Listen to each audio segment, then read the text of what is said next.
This might be it. This might be it. Against these later positions, we're definitely gonna play it aggressively because they're gonna open a ton of hands. Against these early positions, it might be a little different.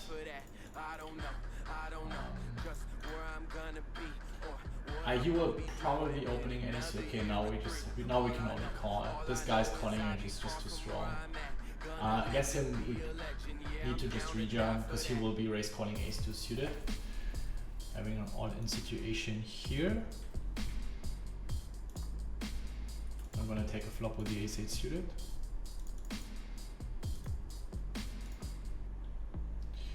This one holds, and we flop an ace, and let's see what the action is. We probably have to go with it. I mean, what are we waiting for?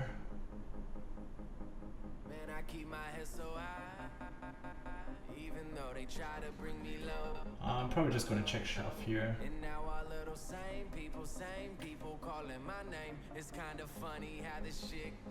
They haven't bet an ace, but ace, and so it'd be Jack 10, 10-8 suited. Might be in under the gun range.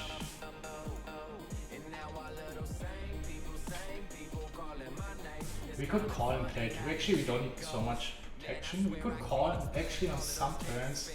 For example, if now I'm best bets and Ryan forever calls, we can still get away from it.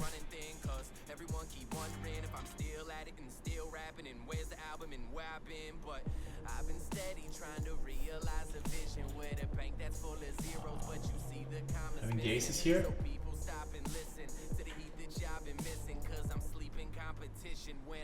That's a good turn.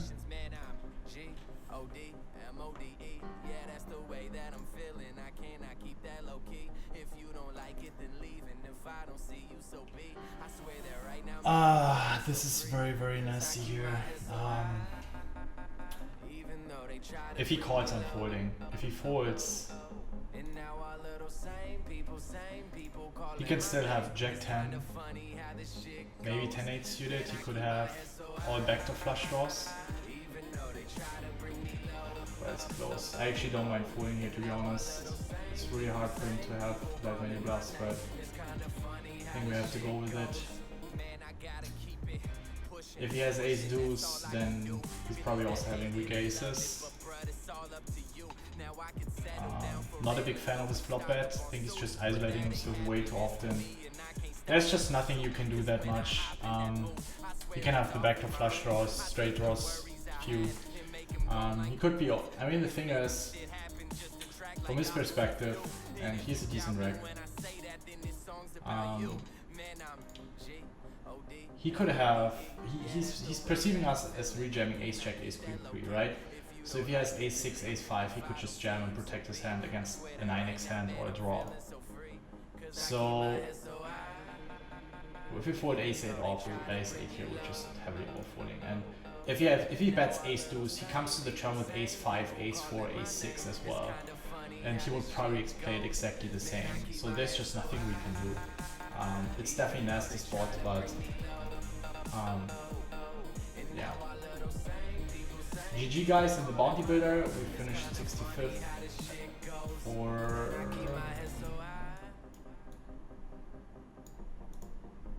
roughly 1.7k. That's alright, and we try to have another deep run somewhere else.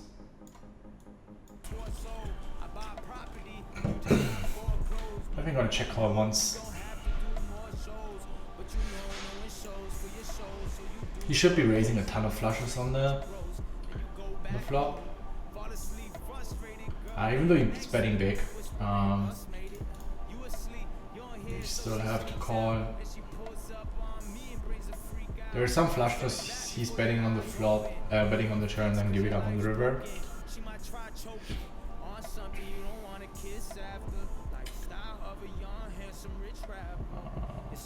I like his sizing. I like his sizing a lot. It definitely, as you can see, and he's a tough opponent.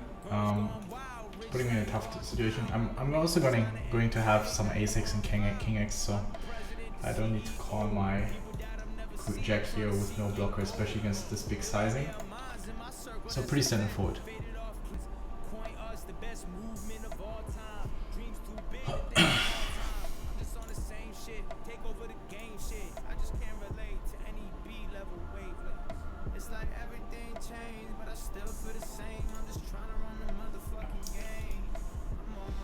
Flopping him dead.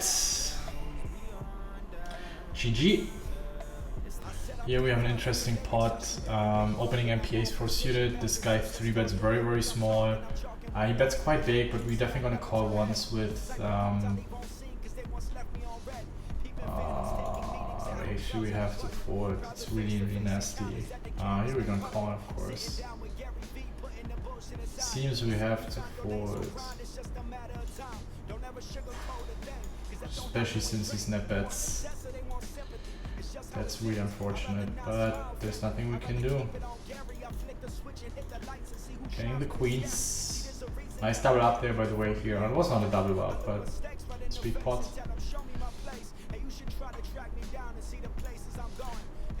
3 winning the king 7 suited. King 7, king 8 suited, button risk cut off hijack. One of the hands we want to sometimes 3 bet. Queen's very easy call. That's an interesting rejam. But I take it. By the way, in the big blind Americ's shootouts, he's a very strong regular. Part of the stable BitB, owner of the stable BitB, together with European and Patrick Leonard. So yeah, if you're looking for a stable and or for staking, you can apply there. But I think they have very strict requirements in order to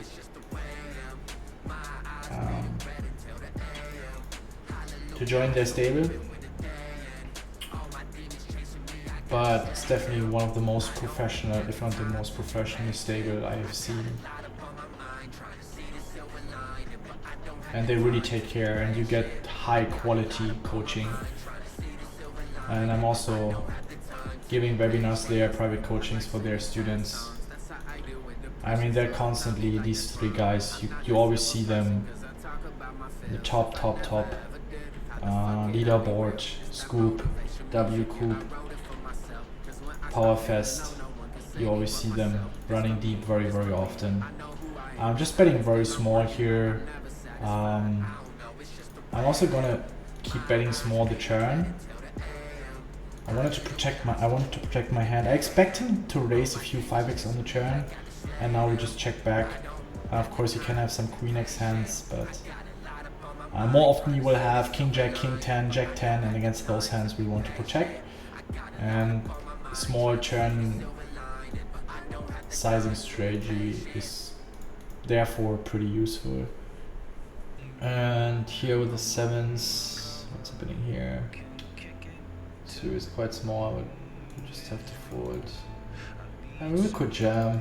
People 3 bet a ton in these days. I think I'm just gonna jam. And this sizing is also quite small. It looks a bit weird actually.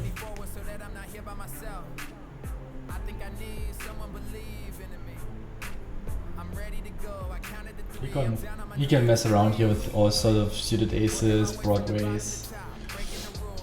And against ace king, ace queen, if he decides to call off, we're still flipping. Yeah, okay, I mean today somehow people are waking up with strong hands. Shoving here the ace 2 suited. Well, that didn't work out so well.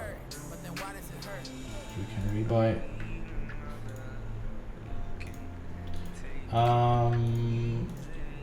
Ace 2 suited, of course, very easy shove. Oh, people are having hands today. GG, big at 215, but we cashed for... How much did we cash here? $470. I take it. Okay, let's see what happens here. I don't want to judge too early.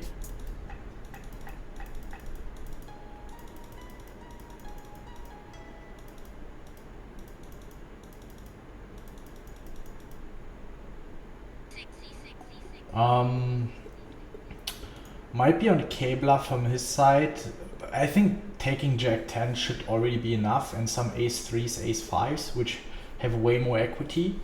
When he has Jack 10, Ace 3, Ace 5, it's not like he has a ton of value hands. I mean, he has the overpairs in some sets. He also wants to check some of those, right? If you bet everything that is strong, I think it could be okay. Might be a GTO hand. It really depends on how he's playing his range.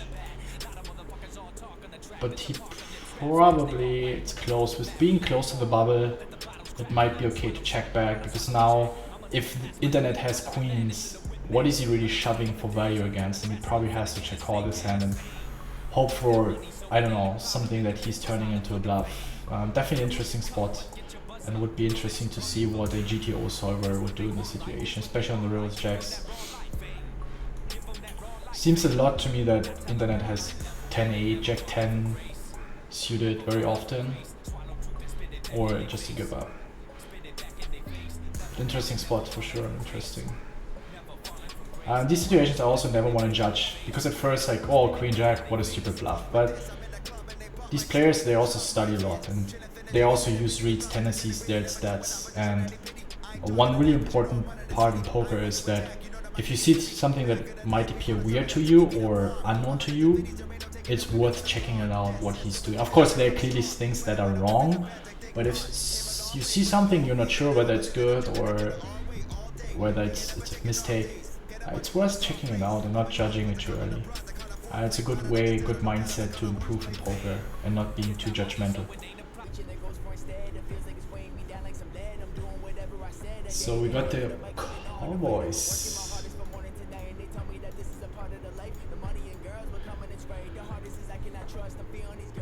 Lex, his crew. I see. Welcome to the stream, guys.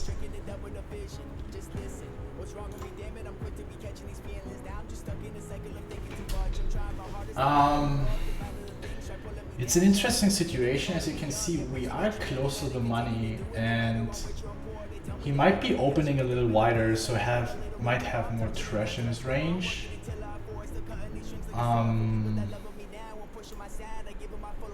So I'm actually more inclined to just flat call and play post flop.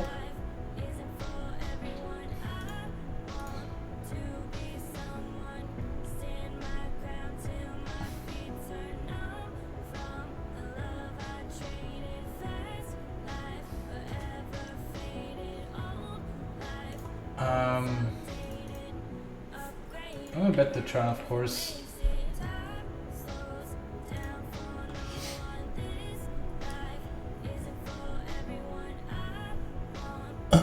Yeah, regarding the audio, by the way, one reason is that I'm in a very big room, and it's not that's why the sound seems like as if I'm playing in a gym, and not in a gym, but in a very big hall or a big hangar.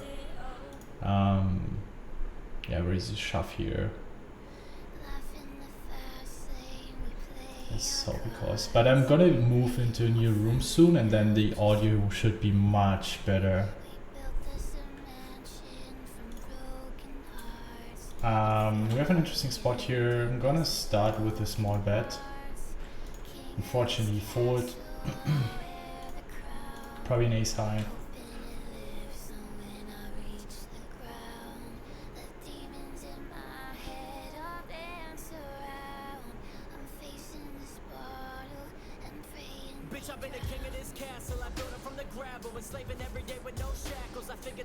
I'm definitely calling the bet. I mean, we can easily call flop and turn without risking our entire stack.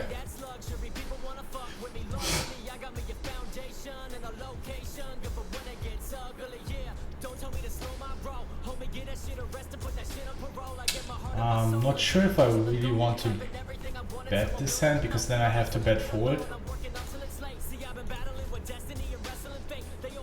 And it feels like he might have some 6-5 type of hands or just random bluffs. Yeah, I think... we can bluff this river. We definitely have some nut flush draws in our range. So I'm gonna bluff the river. I don't think he has that many nut flush draws. They might keep betting the turn. He might have 6-5, 8-6, Okay, not flush draw. But I think we managed to get away very cheap.